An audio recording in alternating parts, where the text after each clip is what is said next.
ముక్క Avinash game comedy. Avinash పర్లేదు, ఆయన అయితే సేఫ్ గేమ్ అయితే ఆడుతున్నాడు, తెలుస్తుంది కదా. కాకపోతే కొంచెం అయితే బెటర్. టేస్టీ తేజ ఆయన లావతం బాగానే ఆడుతున్నాడు, పర్లేదు. ఆయన ఆల్రెడీ వెళ్ళి వచ్చినాడు కాబట్టి మంచిగా ఆడు. రోహిణి గౌతమ్ మీద పడిపోవడం ఎట్లా చూస్తారు? మా అంటే గౌతమ్ మీకు వెళ్ళిపోతుంది. రోహిణి అక్క అని పిలవడం ఆపేస్తే బాగుంటది. గౌతమ ఆడందరినీ పిలుస్తాను. అక్క మాట్లాడినంత సేపు మాట్లాడి చేసిన పనులని చేసినట్టు చేశాడు. అక్క అదక్క ఇదక్క అంతే, ఏముంది అక్కడ. ఓకే, మొన్నటిదాకా యస్మిన్ అలాగే మన క్రష్ అని చెప్పి అక్క అన్నాడు కదా, అసలు దానిపైన మీ ఒపీనియన్? చాలా ఫీల్ అయినట్టుంది. ఎవరు అక్క ఎవరిని పిలిస్తే యస్మి. అదే యస్మి. ఆహా, ఓకే. ఎందుకు ఫీల్ అవ్వరు? అక్క అని పిలిస్తే ఫీల్ అవుతారు కదా.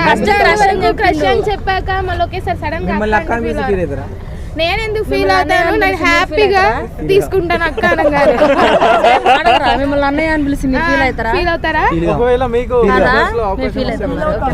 బిగ్ బాస్ లో అవకాశం వస్తే వెళ్తారా? అబ్బో నాకు వద్దులే. ఇంకా చాలా మంది టాలెంట్ ఉండి ఉంటారు చూడండి, వాళ్ళకి ఇవ్వండి. మాలాంటి వాళ్ళకి ఇంకా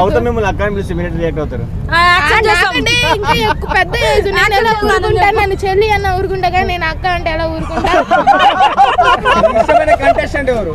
నాకా గౌతమ్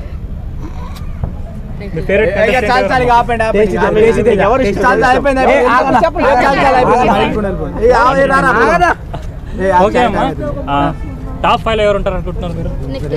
నిఖిలా, ఇంకా నబిల్, ఇంకా సీరియల్ బ్యాచ్ గంగా ఉంటారా? అవినాష్ ఈ వీక్ ఎవరంటే వాళ్ళలో ఒకరైతే వెళ్తారు.